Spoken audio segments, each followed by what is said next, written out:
So Martin is an absolute monster of a founder. When he immigrated to Canada from Iran, he literally barely spoke any English. And a few years later, he started Applyboard to help other students come study abroad. That company is now doing well over $100 million top line and is worth $4 billion. And just when that company had like true, real at-scale success, Martin decided to leave and start all over again. And a couple years ago, he started Passage, raised the largest seed round ever in Canada's history, a $40 million seed round that helps the smartest people from all around the world study abroad, regardless of where they're coming from, regardless of what resources they have. He's 100% driven by impact, and he's all in. This guy's still working literally from like 8 to 10 p.m. every single day. This is the interview that I did with him at the SaaS North conference. I thought I'd share it with all of you because he is 10 out of 10. Listen, if you don't want the show to like move up the rankings, you don't want it to get better guests, totally get it. You know what? Don't leave a review. Just don't do it. Why would you? But if you want to help out, if you want better and better guests, if you want to help the show move up the rankings, then take literally 5 seconds and hit 5 stars. Thank you. Hey, can everyone hear me? Woo! Let's make this happen. So, how you doing, man? Doing well. How's your leg? My leg is, for those who can't see, tore my MCL 4 days ago playing soccer. So that's never fun. But here we are. Dude, so let's get right into it. I mean, look, when I was thinking about this, I thought the number one thing I have to ask him is, you guys, you probably know, but before Passage, Martin started another company called Applyboard. And in 2018, you had a way to sell the company. You would have made like $100 million.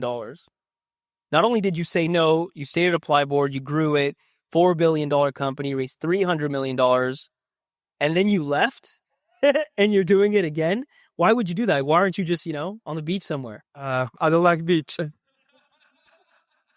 It's like so boring. Life at the beach, I don't know why everyone's talking about it. Like when I go to like vacation or something, like I like it to be like more active. Or sitting on the beach, the whole concept, or like a yacht life is not like or maybe when I getting older, it changed. I'm the happiest when I'm at the edge of failure. When I'm doing something that is so hard that I'm in the extreme amount of stress that things are going to fail very soon. So I normally push myself to that edge, and that's where I perform the best. I learn a lot, and I have like an enormous amount of energy solving through uncertainties. So basically, it's just like that's where like how you hear like some people are good times to you, some people are bad times. Yeah, the wartime. Wartime. Yeah, that's right. Like I thrive in war. But did you feel like Applyboard was getting easier or something at that? No, that's why it has like so many different reasons that you're like that was more answer like why I'm not at the beach. Yeah. There's no war in the beach. It's like relaxation in the peaceful. So basically, like the companies I started, both of them, I'm lucky that it's like kind of extension of my personal life. So for those of you that don't know, like I'm a lucky human being, probably the luckiest in this room, or maybe this country, or maybe the whole world. I'm from Iran. I grew up in like a lower middle class family, and my parents were both educators, and they knew the value of education, and they done everything for us to like provide for our education. And they started like inventing when I was 14 years old, and I loved coding and circuit design and inventing new things. How'd you get into coding at 14? My uncle, I started a computer shop at 13 and burning CDs for other people and burning like music, like copying, Yeah, sure. Like not everyone have money for it. Or I was gonna say, is that normal in Iran? I mean, it was normal here maybe that years ago, but yeah. So I was like fixing my friends' Windows. Then remember Windows was like, and it was all cracked Windows, so they were going back and getting virus. Windows was not good at that point. Yeah, the cracked version. And then my uncle came from Canada to Iran. And he said, let me show you something. And he showed me basic language and said, this is what computers for. Not like just burning games and stuff. And by then I was already doing circuit design because my dad was an electrical engineer and he taught me everything. And then I got to introduce to computer as well. So now I was like coding for microcontroller. How old? I was 14. Okay. Yeah. So it was a little later in my life. And basically since 14, then I'm old, basically. You're old. Yeah. Yeah. So basically, it's funny because like I technically have 22 years of experience. That's right. Yeah. It's so I just like it's like I can do that non-stop and I don't get tired. I these days I can go home between 10 to 11 o'clock at night. When I walk home, I don't feel tired. I feel like I wish like we had another 5 hours in the day. So okay, this is like night. I have to sleep and then wake up in the morning again. It's just Was it always like that? Like when you started coding when you were young, 14, 15, you were kind of all in from the beginning? Oh yeah. To the extent that because of one of my eyes not doing very well, my dad a couple of times had to do break the whole electricity of the home, so I go to bed. And I'm not kidding, seriously. Like it was like I had the time, how much time I can spend on the computer, because my eye was keep getting a higher number for my glasses. Till when it got fixed, then they're like, okay, now you can do whatever you want. But it was a time during high school that it was keep getting worse, so they were very worried about it. So any minute I could be in front of a computer. That's why I didn't grow up like become a gamer or something. It's just like that was the best thing I could do with a computer. Coding and also circuit design. I love electronics as well. And then University of Waterloo changed my life by giving this Iranian kid with no money a full scholarship to come to Canada for my master's degree in engineering. And you have no idea how lucky I am that I got that, because this education changed my life. And I was able to come out of, I broke the cycle of with the standard of World War, like cycle of poverty. I was able to help my family to come out. I was able to Come here alone? I came alone, yes. Okay. And then I brought my brothers. Then the rest of the family joined. And then we started helping other people to also come to Canada. And then accidentally we made Applyboard, a company to help the students. You accidentally made a $4 billion company. It became the largest technology, the largest immigration company on planet Earth. That's crazy. Yeah. To give you a sense, 0.5% of population of Canada, we brought to Canada. Wow. Not population of immigrants, population of Canada. The students that we brought are producing more than 0.6% GDP of this country. I didn't know. And this is at the start. If you give them 5 years, they become about more like 0.7% of GDP of this country. It's actually so, it feels so good. And one of the problems that I had... Well, I was going to ask, because I think, we're going to talk about product market fit, and I think finding big problems is the first step. And I think that's the thing that stops so many people is finding, how do you get into Applyboard in the first place? What's that story? So basically, I was a inventor. So I helped the students while I was at school to not pay for fees, and my brothers didn't have a scholarship, so life was hard. We were helping the students with their applications, and they were paying us a little bit. And then after that, we all went our life, and I was an engineer in the US, and I wanted to get back to inventing, but I didn't have money. So I said, why don't we make a website to help international students, maybe one student a month, to make $1,000. So it's enough time to invent the next thing. And that became the invention. And then it started going well. Then I was like, maybe we should just spend time on it. And then my brothers joined, and then the rest is history. And then, to be honest, at start of it was just to do something and be fun and just be busy. 2-3 years in the company, when the first group of students started come to Canada, and then now we are talking to them as a customers, and they were like, they didn't say, oh, what a great website you have. They didn't say, oh, I really like that feature. All my word was just thinking engineering. They were like, man, you changed our life. Applyboard changed our life. You as much as you Waterloo changed my life. It was this coming abroad and getting educated, and now and then my heart start feeling for the mission of the company, and it was yeah, it's cool, we are engineer and we have this feature, and our load time is only 100 milliseconds for 1,000 university, but also we are helping life. And then that helping people became a bigger and bigger, to the level that I became a more than 50% to that side, and less than 50% to just building the company and stuff. And that was a time I just said, there's nothing in life I can do more impactful to help people get educated, because we believe education is a right, not a privilege. People, regardless of their gender, race, nationality, religion, or wealth of their parents, they should not be barred to go to university or college. Everyone should have access to good quality education. In fact, actually, poor people really need education to get out of the cycle of poverty. And I was always thinking, okay, if you want to like break the cycle, you really have to help the people who also don't have money. Because all the people we were helping, they were like, I don't say like rich people, but they were the families that could. This is late Applyboard. Like this is what leads into Passage, sort of. Yeah. Right. And I started like thinking of like, oh, why don't I sell some of my shares and just give a scholarship out the way that Waterloo gave us a scholarship. And then we were like, okay, but one time you give the scholarship and the money goes away, then it has to be sustainable. And then I did more research and I realized the amount of philanthropy money in the world is very small. And like, but the amount of money that is willing to get a return, but they also want to be social cause is a lot. So we thought, why don't we make it like a low interest rate loans? Anyway, so this is within Applyboard. No. So These are thoughts. Okay. These are all thoughts. Okay. I started Passage last year, and we said there's two groups we want to help. One, very, very smart people who want to come to Canada and want to study things like nursing, different healthcare degrees, trades, and STEM things that we need here. Right. That we really need here. And also, I want to do something with the refugees. And the way that foreign countries like work with the refugees is extremely inefficient. It should be a better way. Like, nor the refugees happy, nor the countries people are happy that so much of taxpayers goes and is not wisely spent. It should be a better way. And so for that, we started like Passage, and we started like helping students. And we also started something that like is the most meaningful work I ever done in my life.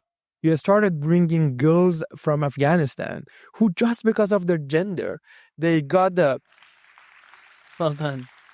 Just because of their gender, they get kicked out of the school. Like, can you believe that? Just because you're like a woman, you get kicked out of the school. And they were like medical students and AI students and computer science students. We started providing financial access to them, and they went to Pakistan and they get visa. And now the first group are in Canada. And I did a calculation. If the entire of the, like, if we scale this, and like, you have to like listen to them. They speak better English than me. So like the whole concept of like, you think about refugees, like make it 10 times like amazing people. And if we do that, we can save Canadian taxpayer by 0.15% of GDP while being extremely humanitarian. And we solve our nursing issues. We solve our trades issues. We bring people to like degrees that Canadians don't want to do it, and the people who have money and immigrate to Canada, they don't want to go to those. And what's the model? They're like loans that you make? And extremely low interest rate loans. And the reason is loan because you have to make a system sustainable, because there's not enough money in the world that just want to like donate. Right. Especially for cause like this. If you want to solve this at global matter, we put publicly, if you go to passage.com, there's a timer that is 6 times. I saw that, yeah. And it's a big mission. Like the mission statement, you tell me what it is, but it's pretty broad.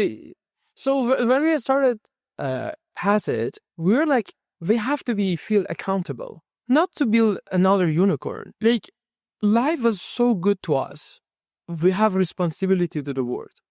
And we were like, what if by 2030, we go after making a world that no human on planet Earth, that they're smartest, the top 1% smart people, don't get banned for studying in Canada or US or UK or Australia just because they don't have money. We want to solve that. So if you're the top 1%, if you have the grit, if you have the drive, just because your parents don't have money, you should not be banned. It should be a way for you to come. And it's like, that means like we have to give over $50 billion loan per year, a low interest rate loan. And we were like, first we were thinking about, oh, it's going to take 2 decades. I was like, guys, like, this should not take me to 50s. 50s, I have a K-12. I want to like solve K-12. Right. We have to like do higher education before I'm 50s. So we thought like, why don't we put it by 2030? And we were like, let's put it publicly with a timer on seconds. So we publicly fail if we don't achieve. So everyone like knows that we failed. And when we started, I thought we have 1% chance of success to achieve this goal by 2030. It's only like about like a 15 months passed from that time. And I think we have solely 10% chance. Nice. That's 10x, man. 10x? That's big. Can you believe it for one second? Let me ask you this. They just imagine a world that even the poorest person in this planet Earth, if they really try, if they're the best, if they just have the drive, there's no barrier for them, and they can be a software developer in Canada or become a nurse and make over $100,000 in 2 years. That's the world. Just think about how beautiful the world gonna be for our children. You know, where the toppest people in the world don't have a money problem for their education to be able to like serve the community, serve the society. Because the world that we live in, like if you're the smartest girl in Afghanistan, Yeah, there's not much you can do. you can't even go to work. I don't want my children to see that work. I love that thesis. I guess my question to you is like, how important has it been? I mean, one of the things that is clear to everybody, I think, is just the amount of passion. And that amount of passion after going after a really big, hard to solve problem, right? How important has that been in your kind of entrepreneurial journey? Like, what does that do for you on the day to day? Yeah, like building Applyboard was hard, but it also like some of the things set us for success for life. So I'm not gonna be homeless, like hopefully, like but like I don't think so. the success of my company is not gonna make me homeless. Sure. So then my base is covered, and the wealth for me is if my kid can have a piano class. Because I always wanted to have a music class when I grew up. So I was like, one day I become so wealthy that my kid can have a piano class, right? So I think my kid's gonna have a piano class regardless of like how big or how much I feel. So then my base is covered. So then I have to go for the highest of the highest of the highest, the hardest problem to solve. Like the passage problem it requires someone who understands technology, immigration, and financial, and have the category to be able to like borrow money and people can trust. There are not that many, like if I don't do it, there are not that many human beings can do it just because of it's so hard. So and if I don't do it, what else I can do in my life? You know, like You're not gonna go to the beach. We know that. you're not gonna go to the beach, but like also like what, like building another unicorn. I already done that. So let's just like do something that is like so hard. Either I fail, and everyone know what worked and what didn't work, so the next entrepreneur can take it from where I left, or I succeed, and then the whole world change, and no poor person ever gonna be say, oh, I can't go to U of T or Waterloo or George Brown and become a nurse or software developer just because my parents don't have money. Let me ask you this, and we were just talking kind of off stage. You raised a $40 million seed round for Passage, which is one of the biggest seed rounds, I think maybe ever in Canada. But you only have like 20 something employees, which was shocking to me because normally when you raise $40 million, you hire a lot more than 20 people. What's your thinking there? Like for me, it just seems so smart, but why did you set it up that way? Yeah. So the last 2 years of Applyboard, I learned a new operating model. And it was like, if I put the smartest people that are like ex-founders or they were like a founder type of people, and if I can give them enough room for having the authority and what they feel like they own the problem, but if they're very smart, but at the same time, if you put enough a hard problem, they do magic. And it worked extremely well. I had a team called ApplyX. It worked extremely well. Like, and then the whole Passage, I'm building it with that mentality. So people like ask me, like a lot of investors is like you haven't even touched the money that you raised. Yes. And I'm always like, so for two reasons. Number one, we don't have to. Like Applyboard is already, like, I already know what it means to have 1,500 employees. But first, we are building foundation, or rather build the foundations correctly. When we need it, we will grow. Second is, the other reason is, we are a company that has a lot of risk, right? So if we can keep the burn as low as possible, then the chance of success for the company become higher. You know, if operation of the company is also the risk on top of the business model, on top of what happened to the immigration and everything, then there's more level of risk. By become very scrappy, we can succeed. And all the credit go to the team, because I think every one of them work as much as like 2 or 3 people. And basically they're able to do magic with a small number of teammates. Well, I think the idea of hiring, like I've always talked about this with early stage, I think hiring former founders, failed or not, is huge because they're self-starters, right? Like you just kind of give them a high level goal and you let them run. And I think those are the sort of people that early startups need. Yeah, and we also understand each other language with it. Yes, that's right. You know, you don't have to tell them to work hard. We are 5 days a week in office, which is like, I still like get question, like people say, are you for real? It's like unbelievable. After 5 years of COVID, this become the norm is not being enough. Sure. Not the other way. Not that we went back to normal. Yeah, so we went back to normal. It's fun. We serve dinner every day at 7 o'clock, and it's fun. What's your work day like? Because I know you're intense. I know you put a lot of time into this. Like, Yeah. how do you set it up? What's the work kind of? So like around 8:30ish, I'm at work. Before that I spend time with family. I'm a father, so I spend time early morning. And like around like 10, 11 o'clock, I go back home At night. at night. Yeah, and the weekends, like after I got married, it became a little easier, and after so I try to not work one of the days of my weekend, and the Sunday I will basically do a lot of things that is left, but not like 15 hours. So I'm doing the math. That's like what 80-hour work weeks. Yeah. Is that what you think you need to build a successful business? No, I need more. You need more. Yeah, it's harder than I thought. It's as much as I went for hard, but I normally underestimate how hard things are. I'm just too optimistic. too optimistic. Yeah, I need to do more. Do you think that's BS then? Because people start companies, they talk about, remote and work, some amount of work-life balance. And then you got people like you going in 80 hours, wanting to do 100. Like, you can't compete, right? If you don't do that. Maybe they're smarter than me. Like, at the end of the story, I can't change my IQ or EQ or the level of English I have. I needed to learn finance. I can't change who I am. So maybe they can learn faster than me. For me, it worked extremely well. Working hard worked extremely well for me because I could, I remember the first time I realized I'm not the smartest kid in class I was 14 years old. And at the math, we went to these special kids, in Iran, they have these things that special kids that they're very genius and stuff, they go. And I went and the first math quiz, I got like 50%. And I have people in the class that they got 100%.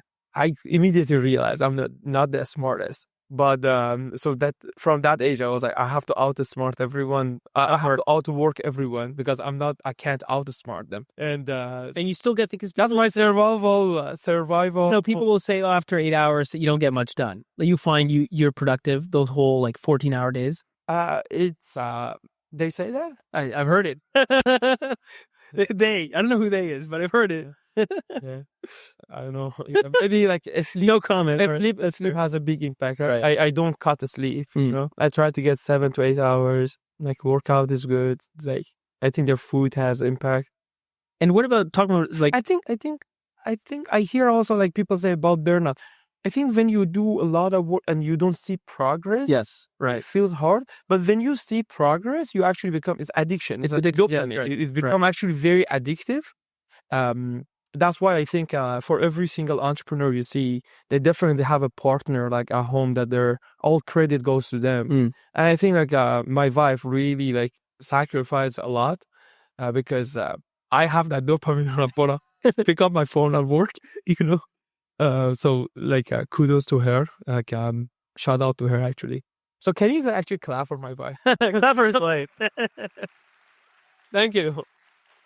So I think she would be very happy tonight.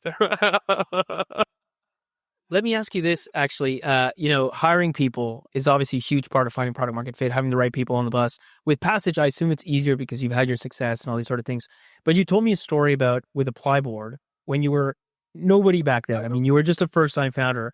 How did you get your first software developer to work for you? It's actually he's here. Oh, really? He has started another company, so he's here.